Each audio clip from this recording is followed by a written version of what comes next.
ಮುಂದಿನ ಅಧ್ಯಾಯ ಕಡೆಗೆ ಸಾಗೋಣ.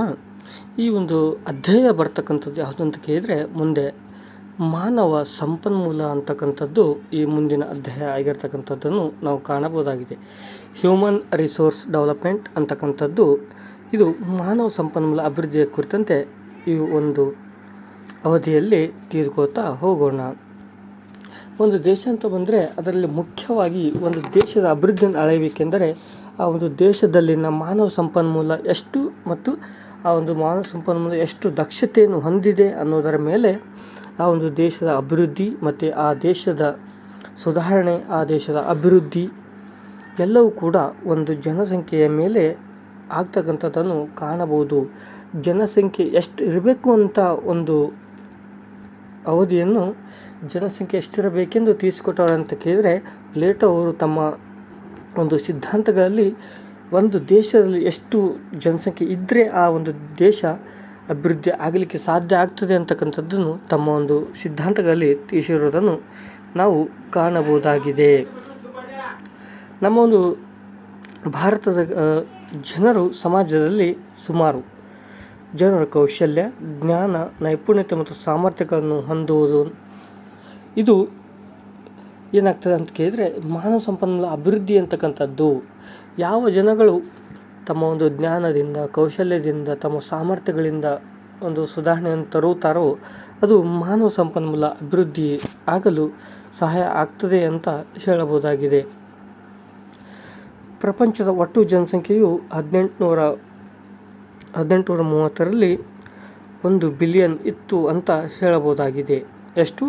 1830ರಲ್ಲಿ ಜನಸಂಖ್ಯೆ ಎಷ್ಟು ಅಂತಂದರೆ 1 ಬಿಲಿಯನ್ ಇತ್ತು. ಅದೇ ರೀತಿಯಾಗಿ 100 ವರ್ಷಗಳು ಕಳೆದ ನಂತರ ಅದರ ಜನಸಂಖ್ಯೆ 1930ರ ವೇಳೆಗೆ 2 ಬಿಲಿಯನ್ ಆಗಿತ್ತು ಅಂತ ಕಾಣಬಹುದಾಗಿದೆ. 1830ರಲ್ಲಿ 1 ಬಿಲಿಯನ್, 1930ರಲ್ಲಿ 2 ಬಿಲಿಯನ್, 1960ರಲ್ಲಿ ನೋಡಿದರೆ 3 ಬಿಲಿಯನ್ ಜನಸಂಖ್ಯೆ ಹೆಚ್ಚಳ ಆಯಿತು ಅಂತಕ್ಕಂಥದ್ದು ಇದು ಕಾರಣ ಆಗಿದೆ ಅಂತಕ್ಕಂಥದ್ದು. 5ನೇ ಬಿಲಿಯನ್ ಕೊನೆಯ ಮಗು 1987ರ ಜುಲೈ 11ರಂದು ಯುಗೋಸ್ಲಾವಿಯಾದಲ್ಲಿ ಜನಿಸಿತು ಅಂತಕ್ಕಂಥದ್ದು ಒಂದು ಪ್ರಮುಖ ಮಾಹಿತಿ ಆಗಿರ್ತಕ್ಕಂಥದ್ದು. 1830ರಲ್ಲಿ 1 ಬಿಲಿಯನ್ ಇತ್ತ, 100 ವರ್ಷಗಳು ಆಯಿತು 1 ಬಿಲಿಯನ್ ಜನಸಂಖ್ಯೆ ಹೆಚ್ಚಾಗಲು, ಅಂದರೆ 1930ರಲ್ಲಿ 2 ಬಿಲಿಯನ್ ಆಯಿತು. ಅದೇ ರೀತಿಯಾಗಿ 1960ರಲ್ಲಿ ಅಂದರೆ 30 ವರ್ಷಗಳ ಆಚೆಯಲ್ಲೇ 1 ಬಿಲಿಯನ್ ಜನಸಂಖ್ಯೆ ಅಲ್ಲಿ ಹೆಚ್ಚಾಗಿರೋದನ್ನು ಕಾಣಬಹುದಾಗಿದೆ. ಅದೇ ರೀತಿ ಮುಂದೆ ಕೇವಲ 27 ವರ್ಷಗಳ ಅಂತರದಲ್ಲಿ 5 ಬಿಲಿಯನ್ ಅಂದರೆ 2 ಬಿಲಿಯನ್ ಜನಸಂಖ್ಯೆ ಹೆಚ್ಚಾಗಿದ್ದು ಅಂತಕ್ಕಂಥದ್ದು ಕಾಣಬಹುದಾಗಿದೆ. ಇಲ್ಲಿ ಜುಲೈ 11ನ್ನು ವಿಶ್ವ ಜನಸಂಖ್ಯೆ ದಿನ ಅಂತ ಘೋಷಿಸಲಾಗಿದೆ. ಬಿಕಾಸ್ ಆಫ್ 1987 ಜುಲೈ 11ರಂದು ಕೊನೆಯ 5ನೇ ಬಿಲಿಯನ್ ಮಗು ಹುಟ್ಟಿದ ಒಂದು ಐತಿಹಾಸಿಕ ಹಿನ್ನೆಲೆಯಿಂದ ಜುಲೈ 11ನ್ನು ವಿಶ್ವ ಜನಸಂಖ್ಯಾ ದಿನ ಎಂದು ಕರೆಯಲು ಆರಂಭಿಸಲಾಯಿತು ಅಂತಕ್ಕಂಥದ್ದನ್ನು ನಾವು ಕಾಣಬಹುದಾಗಿದೆ.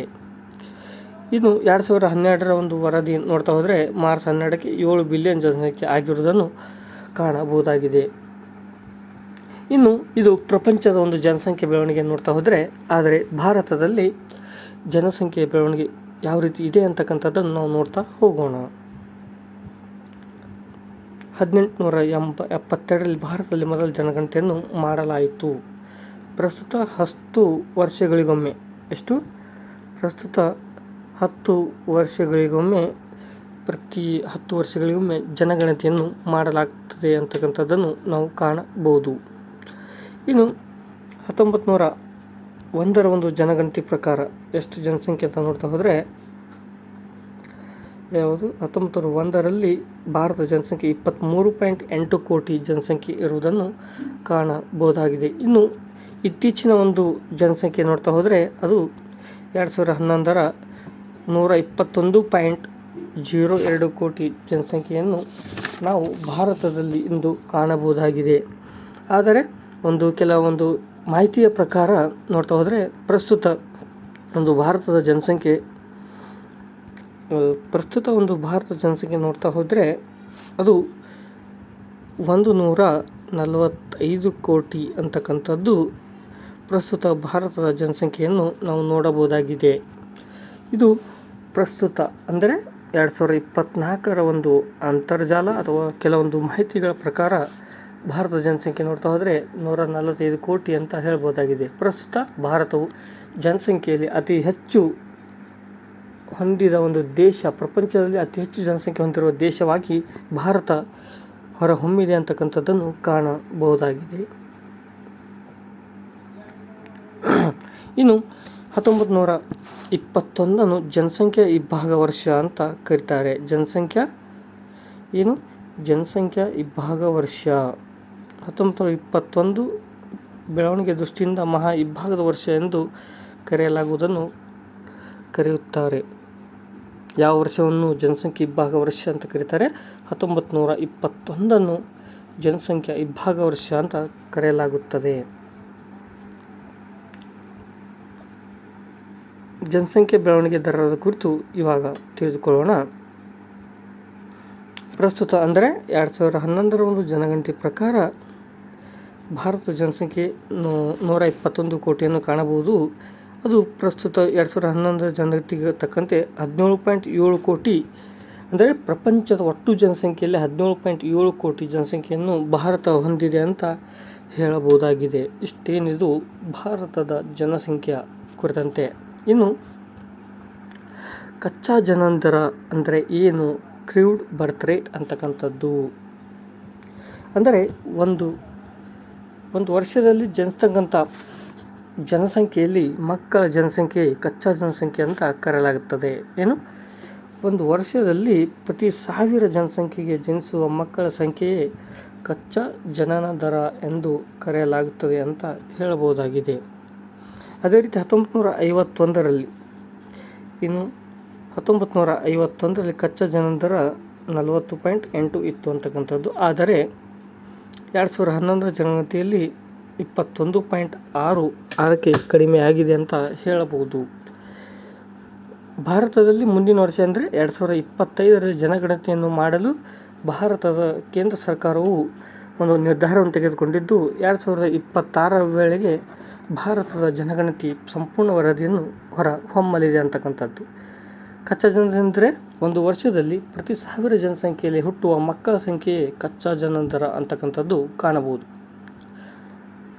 ಇನ್ನು ಕಚ್ಚಾ ಮರಣ ದರ ಅಂತ ಹೇಳಿದರೆ ಒಂದು ವರ್ಷದ ಅವಧಿಯಲ್ಲಿ ಪ್ರತಿ 1000 ಜನಸಂಖ್ಯೆಯಲ್ಲಿ ಮರಣ ಹೊಂದತಕ್ಕಂಥ ಜನ ಒಂದು ಕಚ್ಚಾ ಮರಣ ದರ ಅಂತಕ್ಕಂಥದ್ದನ್ನು ಕಾಣಬಹುದಾಗಿದೆ. ಇದು ಒಂದು ವರ್ಷದಲ್ಲಿ ಪ್ರತಿ 1000 ಜನಸಂಖ್ಯೆಗೆ ಮರಣ ಹೊಂದುವವರ ಪ್ರಮಾಣವೇ ಕಚ್ಚಾ ಮರಣ ದರ ಅಂತಕ್ಕಂಥದ್ದು ಕಾಣಬಹುದು. ಇನ್ನು 1951ರಲ್ಲಿ ಕಚ್ಚಾ ಒಂದು ಮರಣ ದರ ಪ್ರಮಾಣ 21.1 ಇತ್ತು. ಆದರೆ 2011ರ ವೇಳೆಗೆ 7 ಪಾಯಿಂಟ್ಗೆ ಕಡಿಮೆ ಆಗಿದೆ ಅಂತದನ್ನು ಕಾಣಬಹುದಾಗಿದೆ. ಕಚ್ಚಾ ಜನನ ದರ ಅಂದರೆ ಒಂದು 1000 ಜನಸಂಖ್ಯೆಯಲ್ಲಿ ಹುಟ್ಟುವ ಮಕ್ಕಳ ಸಂಖ್ಯೆ. ಆದರೆ ಕಚ್ಚಾ ಮರಣ ದರ ಅಂತಕ್ಕಂಥದ್ದು ಒಂದು ವರ್ಷದ ಅವಧಿಯಲ್ಲಿ ಪ್ರತಿ 1000 ಜನಸಂಖ್ಯೆಗೆ ಮರಣ ಹೊಂದುವವರ ಪ್ರಮಾಣವೇ ಕಚ್ಚಾ ಮರಣ ದರ ಅಂತ ಹೇಳಬಹುದಾಗಿದೆ. ಇನ್ನು ಒಟ್ಟು ಫಲವತ್ತತೆ ದರ ಅಂತ ಹೇಳಿದರೆ ಒಂದು ಮಹಿಳೆ ಅಂದರೆ ಭಾರತದಲ್ಲಿರುವ ಪ್ರತಿಯೊಬ್ಬರು ಮಹಿಳೆ ಪಡೆಯುವ ಮಕ್ಕಳ ಪ್ರಮಾಣವೇ ಒಟ್ಟು ಫಲವತ್ತತೆ ದರ ಅಂತ ಹೇಳಬಹುದಾಗಿದೆ. ಇನ್ನು ಪ್ರತಿ ಮಹಿಳೆಯು ಪಡೆಯಬಹುದಾದ ಮಕ್ಕಳ ಪ್ರಮಾಣವೇ ಒಟ್ಟು ಫಲವತ್ತತೆ ದರ ಅಂತ ಕರೆಯುತ್ತಾರೆ. ಇನ್ನು 1951ರ ಅವಧಿಯಲ್ಲಿ ಒಟ್ಟು ಫಲವತ್ತತೆ ದರ 6.0 ಇತ್ತು. ಪ್ರಸ್ತುತ ಅಂದರೆ 2011ರ ಜನಗಣತಿ ಪ್ರಕಾರ 2.4ಕ್ಕೆ ಕಡಿಮೆ ಆಗಿರುವುದನ್ನು ಕಾಣಬಹುದಾಗಿದೆ. ಇನ್ನು ಮುಂದೆ ತಾಯಂದಿರ ಮರಣ ದರವನ್ನು ನೋಡ್ತಾ ಹೋದರೆ ಅಂದರೆ ಪ್ರತಿ 1,00,000 ತಾಯಂದಿರಲ್ಲಿ ಮಗುವಿಗೆ ಜನ್ಮ ನೀಡಿದ ನಂತರದಲ್ಲಿ ಮರಣ ಹೊಂದುವ ತಾಯಂದಿರ ಪ್ರಮಾಣವೇ ಮರಣ ದರ ಅಂತಕ್ಕಂಥದ್ದನ್ನು ಕಾಣಬಹುದು. ಅಂದರೆ 1,00,000 ತಾಯಂದಿರಲ್ಲಿ ಮಗುವಿಗೆ ಅಂದರೆ ಒಂದು ಪ್ರಸವ ಹಂತದಲ್ಲಿ ಅಂದರೆ ಡೆಲಿವರಿ ಅನ್ನೋ ಪ್ರಸವ ಸಮಯದಲ್ಲಿ ಮರಣ ಹೊಂದುವ ಪ್ರಮಾಣವೇ ತಾಯಂದಿರ ಮರಣ ದರ ಅಂತ ಕರೆಯಬಹುದಾಗಿದೆ. ಇನ್ನು ಪ್ರತಿ ಲಕ್ಷ ತಾಯಂದಿರಲ್ಲಿ ಮಗುವಿಗೆ ಜನ್ಮ ನೀಡುವ ಸಂದರ್ಭದಲ್ಲಿ ಮರಣ ಹೊಂದುವ ತಾಯಂದಿರ ಮರಣ ಪ್ರಮಾಣ ಅಂತಕ್ಕಂಥದ್ದು ಇನ್ನು 1951 ಇದು ತಿದ್ದುಪಡಿ ಮಾಡ್ಕೊಳ್ಳಿ.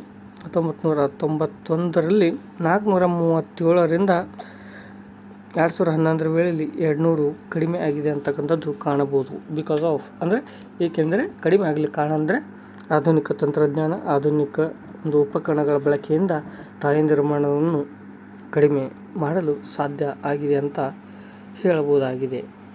ಇನ್ನು ಶಿಶು ಮರಣ ದರ ಅಂದರೆ ಪ್ರತಿ 1000 ಹುಟ್ಟಿದ ಮಕ್ಕಳಲ್ಲಿ 1 ವರ್ಷಕ್ಕಿಂತ ಮುಂಚೆಯೇ ಮರಣ ಹೊಂದುವ ಮಕ್ಕಳ ಪ್ರಮಾಣವೇ ಶಿಶು ಮರಣ ದರ ಅಂತ ಹೇಳಬಹುದಾಗಿದೆ. ಇನ್ಫ್ಯಾಂಟ್ ಮಾರ್ಟಿಲಿಟಿ ರೇಟ್ ಅಂತಕ್ಕಂಥದ್ದು ಅಂದರೆ ಪ್ರಸ್ತುತ ಒಂದು ವರ್ಷದಲ್ಲಿ 1000 ಮಕ್ಕಳು ಹುಟ್ಟಿದ್ದಾರೆ ಅಂತ ತಿಳ್ಕೊಳ್ಳಿ. ಆ ಒಂದು ಹುಟ್ಟಿದ ಒಂದು ವರ್ಷದಲ್ಲಿ ಮುಂದಿನ ಒಂದು ವರ್ಷಕ್ಕೆ ಮುಂದಿನ ಒಂದು ವರ್ಷದಲ್ಲಿ ಬದುಕದೆ ಮರಣ ಹೊಂದುವ ಒಂದು ಶಿಶುಗಳ ಪ್ರಮಾಣವೇ ಶಿಶು ಮರಣ ದರ ಅಂತ ಕರೆಯಬಹುದು. ಇನ್ನು 1951ರಲ್ಲಿ 145 ಇತ್ತು ಶಿಶು ಮರಣ ದರ. 2011 ವೇಳೆಗೆ 42 ಕಡಿಮೆ ಆಗಿದೆ ಅಂತ ಹೇಳಬಹುದಾಗಿದೆ.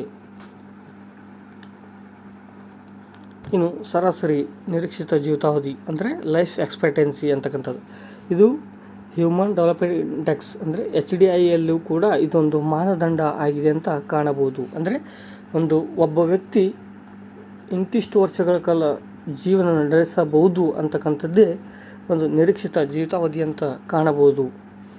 ನೋಡಿ, ಅಂದರೆ ಒಬ್ಬ ವ್ಯಕ್ತಿ ಹುಟ್ಟಿದ ಸಂದರ್ಭದಲ್ಲಿ ನಿರೀಕ್ಷಿಸಬಹುದಾದ ವರ್ಷಗಳನ್ನು ಸರಾಸರಿ ಜೀವಿತಾವಧಿ ಎಂದು ಹೇಳಲಾಗ್ತದೆ. 1991ರಲ್ಲಿ ನಿರೀಕ್ಷಿತ ಜೀವಿತಾವಧಿ ಎಷ್ಟಿತ್ತು ಅಂತ ನೋಡಿದರೆ 59.4 ವರ್ಷಗಳು ಇತ್ತು.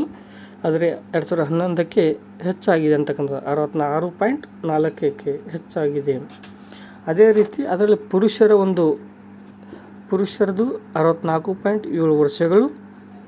ಅದೇ ರೀತಿ ಮಹಿಳೆಯರ ಪ್ರಮಾಣ 68.3 ಅಂತಕ್ಕಂಥದ್ದು ಇದು ಒಂದು ನಿರೀಕ್ಷಿತ ಜೀವಿತಾವಧಿಯನ್ನು ಕಾಣಬಹುದಾಗಿದೆ. ಇಲ್ಲಿ ಮಹಿಳೆಯರ ಜೀವಿತಾವಧಿ ಹೆಚ್ಚಾಗಿರುವುದನ್ನು ಕಾಣಬಹುದು. ಸಾಕ್ಷರತಾ ದರ ಅಂತಕ್ಕಂಥದ್ದು ಭಾರತದಲ್ಲಿ ಸಾಕ್ಷರತಾ ದರವು 1951ರಲ್ಲಿ ಕೇವಲ 18% ಇತ್ತು. ಆದರೆ 2011ರಲ್ಲಿ 73 ಜಾಸ್ತಿ ಇದೆ. ಅಂದರೆ 70 ಕನ್ಸಿಡರ್ ಇಟ್ ಓನ್ಲಿ 73 73% ಹೆಚ್ಚಾಗಿರುವುದನ್ನು ಕಾಣಬಹುದು. ಇನ್ನು ಭಾರತವು 100ಕ್ಕೆ 100% ಸಾಕ್ಷರತಾ ದರವನ್ನು ಹೊಂದಬೇಕು.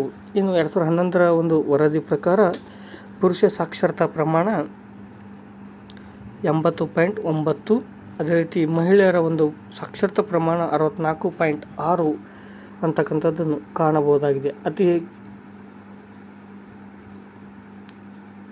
ಕಡಿಮೆ ಸಾಕ್ಷರತೆಯನ್ನು ಹೊಂದಿರುವ ರಾಜ್ಯವನ್ನು ನೋಡ್ತಾ ಹೋದರೆ ಬಿಹಾರ್ ಅಂತಕ್ಕಂಥದ್ದು ಕೇವಲ 61%. ಆದರೆ ಅತಿ ಹೆಚ್ಚು ಸಾಕ್ಷರತೆ ಹೊಂದಿರುವ ರಾಜ್ಯ ಕೇರಳ ಅಂತಕ್ಕಂಥದ್ದು 94% ಆಗಿರುವುದನ್ನು ಕಾಣಬಹುದಾಗಿದೆ. ಇನ್ನು ನಮ್ಮ ಒಂದು ಕರ್ನಾಟಕ ರಾಜ್ಯ ಸಾಕ್ಷರತೆಯಲ್ಲಿ 75.4% ಇರುವುದನ್ನು ಕಾಣಬಹುದು.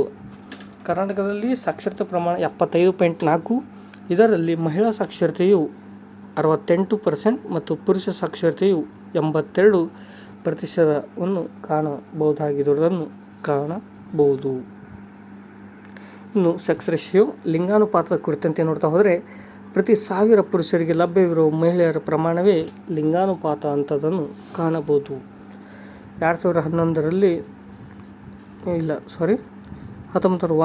972ರಷ್ಟು ಅಂದರೆ ಪ್ರತಿ 1000 ಪುರುಷರಿಗೆ 972 ಮಹಿಳೆಯರು ಲಭ್ಯವಿದ್ದರು ಅಂತಕ್ಕಂಥದ್ದು. ಆದರೆ 2011ರ ವೇಳೆಗೆ 943 ಜನರು ಮಹಿಳೆಯರು ಪ್ರತಿ 1000 ಪುರುಷರಿಗೆ ಲಭ್ಯವಿರುವುದನ್ನು ಕಾಣಬಹುದಾಗಿದೆ. ಅತಿ ಹೆಚ್ಚು 2011ರ ಜನಗಣತಿ ಪ್ರಕಾರ ಅತಿ ಹೆಚ್ಚು ಲಿಂಗಾನುಪಾತ ಹೊಂದಿರುವ ರಾಜ್ಯ ಕೇರಳ 1084, ಪಾಂಡಿಚೇರಿ 1037 ಕಾಣಬಹುದಾಗಿದೆ. ಆದರೆ ಅತಿ ಕಡಿಮೆ ಜನಸಂಖ್ಯೆ ಅತಿ ಕಡಿಮೆ ಲಿಂಗಾನುಪಾತವನ್ನು ಹೊಂದಿರುವ ರಾಜ್ಯ ಅದು ಹರಿಯಾಣ 887 ಕೇವಲ. ಮತ್ತು ಕೇಂದ್ರಾಡಳಿತದಲ್ಲಿ ದಿಯು ದಮನ್ ಅಂತಕ್ಕಂಥದ್ದು ಕಾಣಬಹುದಾಗಿದೆ. ಇದು ಅತಿ ಹೆಚ್ಚು ಕೇರಳ ಲಿಂಗಾನುಪಾತ. ಅದೇ ರೀತಿ ಕೇಂದ್ರಾಡಳಿತ ಪ್ರದೇಶದಲ್ಲಿ ಪಾಂಡಿಚೇರಿ ಅಂತಕ್ಕಂಥದ್ದು. ಅತಿ ಕಡಿಮೆ ಲಿಂಗಾನುಪಾತ ರಾಜ್ಯ ಹರಿಯಾಣ. ಕೇಂದ್ರಾಡಳಿತ ಪ್ರದೇಶದಲ್ಲಿ ದೀವ್ ದಮನ್ ಅಂತಕ್ಕಂಥದ್ದು. ಇನ್ನು ಕರ್ನಾಟಕ ಲಿಂಗಾನುಪಾತ 973 2011 ಜನಗಣತಿಯ ವರದಿ ಪ್ರಕಾರ ಕಾಣಬಹುದಾಗಿದೆ. ಇನ್ನು ಮುಂದೆ ಜನಸಾಂದ್ರತೆ ಅಂತಕ್ಕಂಥದ್ದು ಪ್ರತಿ ಒಂದು ಚದರ ಕಿಲೋಮೀಟರಲ್ಲಿ ವಾಸಿಸುವ ಜನರ ಸಂಖ್ಯೆ ಜನಸಾಂದ್ರತೆ ಅಂತಕ್ಕಂಥದ್ದು ಕಾಣಬಹುದಾಗಿದೆ. ಇನ್ನು ಪ್ರತಿ ಚದರ ಕಿಲೋಮೀಟರ್ನಲ್ಲಿ ವಾಸಿಸುವ ಜನರ ಸರಾಸರಿ ಸಂಖ್ಯೆಯೇ ಜನಸಾಂದ್ರತೆ ಅಂತಕ್ಕಂಥದ್ದು, ಡೆನ್ಸಿಟಿ ಆಫ್ ಪಾಪ್ಯುಲೇಷನ್ ಅಂತಕ್ಕಂಥದ್ದನ್ನು ಕಾಣಬಹುದು. ಇದು ಜನಸಾಂದ್ರತೆ ಯಾವ ರೀತಿ ಅಂದರೆ ಒಟ್ಟು ಜನಸಂಖ್ಯೆ ಮತ್ತು ಒಟ್ಟು ಭೌಗೋಳಿಕ ಕ್ಷೇತ್ರವನ್ನು ಭಾಗಿಸುವುದರ ಮೂಲಕ ಒಂದು ದೇಶದ ಜನಸಾಂದ್ರತೆ, ಒಂದು ರಾಜ್ಯದ ಜನಸಾಂದ್ರತೆ, ಇನ್ನು ಒಂದು ತಾಲೂಕಾ ಜನಸಾಂದ್ರತೆಯನ್ನು ಕಾಣಬಹುದು. 1901ರಲ್ಲಿ ಜನಸಾಂದ್ರತೆ 77 ಇತ್ತು. ಆದರೆ 2011ರಲ್ಲಿ 382ಕ್ಕೆ ಅಂದರೆ ಸುಮಾರು ಅಷ್ಟು ಹೆಚ್ಚಾಗಿರುವುದನ್ನು ಕಾಣಬಹುದಾಗಿದೆ. ಅತಿ ಹೆಚ್ಚು ಜನಸಾಂದ್ರತೆ ಹೊಂದಿರುವ ರಾಜ್ಯ ಅಂದರೆ ಬಿಹಾರ್ ಅಂತಕ್ಕಂಥದ್ದು. ಅಂದರೆ ಪ್ರತಿ 1000 ಚದರ ಕಿಲೋಮೀಟರಲ್ಲಿ 1106 ಜನರು ಆ ಒಂದು ರಾಜ್ಯದಲ್ಲಿ ವಾಸಿಸುವುದನ್ನು ಕಾಣಬಹುದು. ಅತಿ ಕಡಿಮೆ ಜನಸಾಂದ್ರತೆ ಹೊಂದಿರುವ ರಾಜ್ಯ ಅರುಣಾಚಲ ಪ್ರದೇಶ, ಕೇವಲ 17 ಜನ. ಇದೇನು ರಾಜ್ಯ ಮಟ್ಟದಲ್ಲಿ. ಅಂದರೆ ಅತಿ ಹೆಚ್ಚು ಜನಸಾಂದ್ರತೆ ಹೊಂದಿರುವ ರಾಜ್ಯ ಬಿಹಾರ್, ಅತಿ ಕಡಿಮೆ ಜನಸಾಂದ್ರತೆ ಹೊಂದಿರುವ ರಾಜ್ಯ ಅರುಣಾಚಲ ಪ್ರದೇಶ. ಇನ್ನು ಕೇಂದ್ರಾಡಳಿತ ಪ್ರದೇಶಗಳಲ್ಲಿ ಅತಿ ಹೆಚ್ಚು ಜನಸಾಂದ್ರತೆ ಹೊಂದಿರುವ ರಾಜ್ಯ ದೆಹಲಿ ಮತ್ತು ಕಡಿಮೆ ಜನಸಾಂದ್ರತೆ ಅಂತ ನೋಡ್ತಾ ಹೋದರೆ ಅಂಡಮಾನ್ ನಿಕೋಬಾರ್ ಅಂತಕ್ಕಂಥದ್ದನ್ನು ಕಾಣಬಹುದು. ರಾಜ್ಯದಲ್ಲಿ ಅತಿ ಹೆಚ್ಚು ಜನಸಾಂದ್ರತೆ ಬಿಹಾರ್, ಅತಿ ಕಡಿಮೆ ಜನಸಾಂದ್ರತೆ ಹೊಂದಿರುವ ರಾಜ್ಯ ಅರುಣಾಚಲ ಪ್ರದೇಶ. ಮತ್ತು ಇನ್ನು ಕೇಂದ್ರಾಡಳಿತ ಪ್ರದೇಶದಲ್ಲಿ ನೋಡ್ತಾ ಹೋದರೆ ಅತಿ ಹೆಚ್ಚು ಒಂದು ಜನಸಾಂದ್ರತೆ ಹೊಂದಿರುವ ರಾಜ್ಯ ದೆಹಲಿ, ಅತಿ ಕಡಿಮೆ ಜನಸಾಂದ್ರತೆ ಹೊಂದಿರುವ ಕೇಂದ್ರಾಡಳಿತ ಪ್ರದೇಶ ಅಂಡಮಾನ್ ನಿಕೋಬಾರ್. ಇನ್ನು ಕರ್ನಾಟಕದ ವಿಷಯ ಅಂತ ನೋಡ್ತಾ ಹೋದರೆ ಇನ್ನು ಕರ್ನಾಟಕದಲ್ಲಿ 319 ಜನರು ಪ್ರತಿ 1000 ಚದರ ಕಿಲೋಮೀಟರ್ನಲ್ಲಿ ವಾಸಿಸಿರುವುದನ್ನು ಕಾಣಬಹುದು. ಕರ್ನಾಟಕದಲ್ಲಿ ಅತಿ ಹೆಚ್ಚು ಜನಸಾಂದ್ರತೆ ಹೊಂದಿರುವ ಜಿಲ್ಲೆ ಅಂತ ನೋಡ್ತಾ ಹೋದರೆ ಬೆಂಗಳೂರು ಅಂತಕ್ಕಂಥದ್ದು ಅತಿ ಹೆಚ್ಚಿನ ಜನಸಾಂದ್ರತೆ ಹೊಂದಿರುವ ಜಿಲ್ಲೆ ಆಗಿದೆ ಅಂತ ಹೇಳಬಹುದು. ಇನ್ನು ಗ್ರಾಮೀಣ ನಗರ ಸಂಯೋಜನೆ ಅಂತಕ್ಕಂಥದ್ದು ಅಂದರೆ ಗ್ರಾಮೀಣ ಮತ್ತು ನಗರಗಳಲ್ಲಿ ಆ ಒಂದು ವಾಸಿಸುವ ಜನರ ಪ್ರಮಾಣವನ್ನು ನೋಡೋಣ.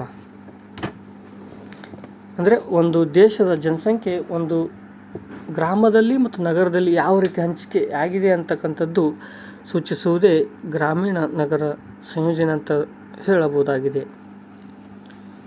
ಇನ್ನು ಭಾರತದಲ್ಲಿ ಕೃಷಿ ಪ್ರಧಾನ ರಾಷ್ಟ್ರ ಆಗಿರೋದರಿಂದ ಅತಿ ಹೆಚ್ಚು ಜನ ಗ್ರಾಮೀಣ ಪ್ರದೇಶದಲ್ಲಿ ನೆಲೆಸಿರುವುದನ್ನು ಕಾಣಬಹುದು. 1901ರ ಜನಗಣತಿ ಪ್ರಕಾರ ಗ್ರಾಮೀಣ ಮಟ್ಟದಲ್ಲಿ 89% ಜನ ಗ್ರಾಮ ಭಾಗದಲ್ಲಿ, ಇನ್ನು ನಗರ ಪ್ರದೇಶದಲ್ಲಿ 11% ಜನ ವಾಸವಾಗಿರುವುದನ್ನು ಕಾಣಬಹುದು. 2011ರ ವೇಳೆಗೆ ಗ್ರಾಮೀಣ ಮಟ್ಟದಲ್ಲಿ 68.84 ಮತ್ತು ನಗರದಲ್ಲಿ 31.16 ಅಂತಕ್ಕಂಥದ್ದು ಪ್ರತಿಶತ ಕಾಣಬಹುದಾಗಿದೆ. ಗ್ರಾಮೀಣ ಪ್ರದೇಶದಲ್ಲಿ ಸ್ವತಂತ್ರ ಪೂರ್ವದಲ್ಲಿ 89% ಜನ ಇದ್ದರೂ 2011ರ ವೇಳೆಗೆ 68.84 ಜನಸಂಖ್ಯೆ ಕಡಿಮೆ ಆಗಿರುವುದನ್ನು ಕಾಣಬಹುದಾಗಿದೆ. ಇದು ಗ್ರಾಮೀಣ ನಗರ ಸಂಯೋಜನೆಯ ಕುರಿತಂತೆ. ಇನ್ನು ಕುಟುಂಬ ಯೋಜನೆ ಅಂತಕ್ಕಂಥದ್ದನ್ನು ನೋಡ್ತಾ ಹೋಗೋಣ. ಭಾರತವು ಕುಟುಂಬ ಕಲ್ಯಾಣ ಯೋಜನೆಯನ್ನು 1952ರಲ್ಲಿ ಆರಂಭಿಸಿರುವುದನ್ನು ಕಾಣಬಹುದಾಗಿದೆ. ಭಾರತ ಕುಟುಂಬ ಯೋಜನೆಯನ್ನು ಯಾವಾಗ ಹಾಕಿಕೋತು ಅಂತ ನೋಡ್ತಾ ಹೋದರೆ 1952ರಲ್ಲಿ ರಾಷ್ಟ್ರೀಯ ಕಾರ್ಯಕ್ರಮವಾಗಿ ಆರಂಭಿಸಿರುವುದನ್ನು ಕಾಣಬಹುದು. ರಾಷ್ಟ್ರೀಯ ಕಾರ್ಯಕ್ರಮವಾಗಿ ಅಳವಡಿಸಿಕೊಂಡ ಮೊದಲ ರಾಷ್ಟ್ರ ಭಾರತ ಅಂತ ಹೇಳಬಹುದು. ಇದರ ಒಂದು ಥೀಮ್, ಧ್ಯೇಯವಾಕ್ಯವನ್ನು ಮಕ್ಕಳು ಆಯ್ಕೆಗಳಾಗಲಿ ಅವಕಾಶವಾಗದಿರಲಿ, ಅಂದರೆ ಮಕ್ಕಳು ಆಯ್ಕೆಗಳಾಗಲಿ ಅವಕಾಶವಾಗದಿರಲಿ ಅಂತಕ್ಕಂಥದ್ದು ಈ ಒಂದು ಕುಟುಂಬ ಯೋಜನೆಯ ಪ್ರಮುಖ ಧ್ಯೇಯವಾಕ್ಯವಾಗಿರುವುದನ್ನು ಕಾಣಬಹುದಾಗಿದೆ. ಇನ್ನು ಈ ಒಂದು ಯೋಜನೆ ಕುರಿತಂತೆ 1997ರಲ್ಲಿ ಕೇಂದ್ರದಲ್ಲಿ ಜನತಾ ಸರ್ಕಾರವು ಶಿಶು ಮತ್ತು ಮರಣ ದರವನ್ನು ಕಡಿಮೆ ಮಾಡಲು ಮತ್ತು ಆ ಒಂದು ಮಕ್ಕಳ ಯೋಗಕ್ಷೇಮವನ್ನು ನೋಡಿಕೊಳ್ಳಲು ಈ ಒಂದು ಕಾರ್ಯಕ್ರಮ ಜಾರಿಗೆ ತರ್ತಾರೆ. ಆ ಒಂದು ಯೋಜನೆ ಕುಟುಂಬ ಕಲ್ಯಾಣ ಯೋಜನೆ ಅಂತಕ್ಕಂಥದ್ದು. ಅಂದರೆ ಕುಟುಂಬ ಕಲ್ಯಾಣ ಅಂತಿತ್ತು, ಅದಕ್ಕೆ ಏನು ಮಾಡ್ತಾರೆ, ಒಂದು ಸ್ವಲ್ಪ ಪರಿಷ್ಕೃತಗೊಂಡು ಏನು ಮಾಡ್ತಾರೆ, ಕುಟುಂಬ ಕಲ್ಯಾಣ ಯೋಜನೆ ಅಂತಕ್ಕಂಥದ್ದು. ಯಾವಾಗ ಬಂತು? 1997ರಲ್ಲಿ ಕೇಂದ್ರ ಸರ್ಕಾರ ಆ ಒಂದು ಯೋಜನೆಯನ್ನು ಜಾರಿಗೆ ತಂದಿರುವುದನ್ನು ಕಾಣಬಹುದು. ಯಾವ ಸರ್ಕಾರ? ಜನತಾ ಸರ್ಕಾರ. ಏನೇನು ಕಡಿಮೆ ಮಾಡಲಿಕ್ಕೆ? ತಾಯಂದಿರ ಮರಣ ಪ್ರಮಾಣ, ಶಿಶು ಮರಣ ದರ ಮತ್ತು ಮಹಿಳೆಯರ ಒಂದು ಯೋಗಕ್ಷೇಮವನ್ನು ನೋಡಿಕೊಳ್ಳಲು ಈ ಒಂದು ಕಾರ್ಯಕ್ರಮವನ್ನು ಜಾರಿಗೆ ತಂದಿರುವುದನ್ನು ಕಾಣಬಹುದಾಗಿದೆ. ಆ ಒಂದು ಕುಟುಂಬ ಕಲ್ಯಾಣ ಯೋಜನೆಯಲ್ಲಿ ಬರ್ತಕ್ಕಂಥ ಕಾರ್ಯಕ್ರಮಗಳು ಮಕ್ಕಳ ಕಲ್ಯಾಣ ಕಾರ್ಯಕ್ರಮಗಳು, ತಾಯಂದಿರ ಕಾರ್ಯಕ್ರಮಗಳು, ಯೋಗಕ್ಷೇಮ ಕಾರ್ಯಕ್ರಮಗಳು, ಜನನ ನಿಯಂತ್ರಣ ಕಾರ್ಯಕ್ರಮಗಳನ್ನು ನೋಡಬಹುದಾಗಿದೆ. ಇನ್ನು 2000ದ ಜನಸಂಖ್ಯಾ ನೀತಿ ಅಂದರೆ 2000ದ ಒಂದು ವರ್ಷದಲ್ಲಿನ ಜನಸಂಖ್ಯಾ ನೀತಿಯ ಕುರಿತಂತೆ ತಿಳಿದುಕೊಳ್ಳೋಣ.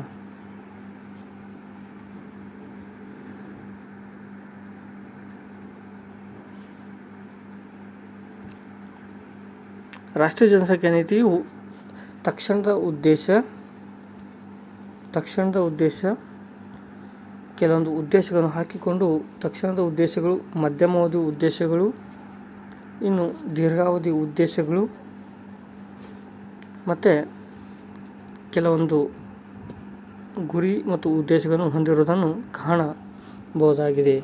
ಈ ತಕ್ಷಣದ ಉದ್ದೇಶ ನೋಡ್ತಾ ಹೋದರೆ ಅಂದರೆ ಈ ಒಂದು ರಾಷ್ಟ್ರೀಯ ಜನಸಂಖ್ಯಾ ನೀತಿಯಲ್ಲಿ ತಕ್ಷಣದ ಉದ್ದೇಶ, ಮಧ್ಯಮಾವಧಿ ಉದ್ದೇಶ, ದೀರ್ಘಾವಧಿ ಉದ್ದೇಶಗಳನ್ನು ಹಾಕಿಕೊಂಡು ಈ ಒಂದು ಜನಸಂಖ್ಯಾ ನೀತಿಯನ್ನು ಜಾರಿಗೆ ತಂದಿರುವುದನ್ನು ಕಾಣಬಹುದಾಗಿದೆ. ಇದರ ಒಂದು ಉದ್ದೇಶವನ್ನು ನೋಡ್ತಾ ಹೋದರೆ ಗರ್ಭ ನಿರೋಧಕವನ್ನು ಪೂರೈಸುವುದು, ಆರೋಗ್ಯದಲ್ಲಿ ಗುಣಮಟ್ಟ ಹೆಚ್ಚಿಸುವುದು ಮತ್ತು ದಕ್ಷತೆಯನ್ನು ಹೆಚ್ಚಿಸುವುದು, ಇನ್ನು ಮಹಿಳೆಯರಿಗೆ ರಕ್ಷಣೆ ಮಾಡುವುದನ್ನು ಉದ್ದೇಶವನ್ನಾಗಿ ಇಟ್ಟುಕೊಂಡಿರುವುದನ್ನು ಕಾಣಬಹುದಾಗಿದೆ. 2045ರ ಅವಧಿಯಲ್ಲಿ ಜನಸಂಖ್ಯೆಯಲ್ಲಿ ಸ್ಥಿರತೆಯನ್ನು ಕಾಣುವ ಒಂದು ಗುರಿಯನ್ನು ಹೊಂದಿರುವುದಾಗಿ ತಿಳಿಯಬಹುದು. ಇನ್ನು ಇದರ ಗುರಿಯನ್ನು ನೋಡ್ತಾ ಹೋದರೆ ಶಿಕ್ಷಣದಲ್ಲಿ ಉಚಿತ ಮತ್ತು ಕಡ್ಡಾಯಗೊಳಿಸುವುದು,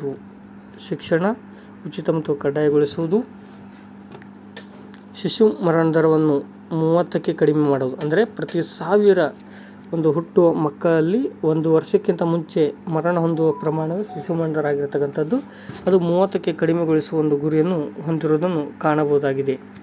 ಇನ್ನು ತಾಯಂದಿರ ಮರಣ ದರವನ್ನು ಕೂಡ 100ಕ್ಕೆ ಕಡಿಮೆಗೊಳಿಸುವಂತೆ ಮಾಡುವುದು, ಇನ್ನು ಹೆಣ್ಣು ಮಕ್ಕಳ ಮದುವೆ ವಯಸ್ಸನ್ನು ಹೆಚ್ಚಿಸುವುದು,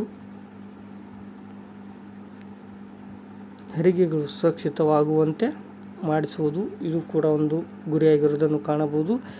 ರೋಗಗಳನ್ನು ನಿಯಂತ್ರಿಸುವುದು ಮತ್ತು ಸಣ್ಣ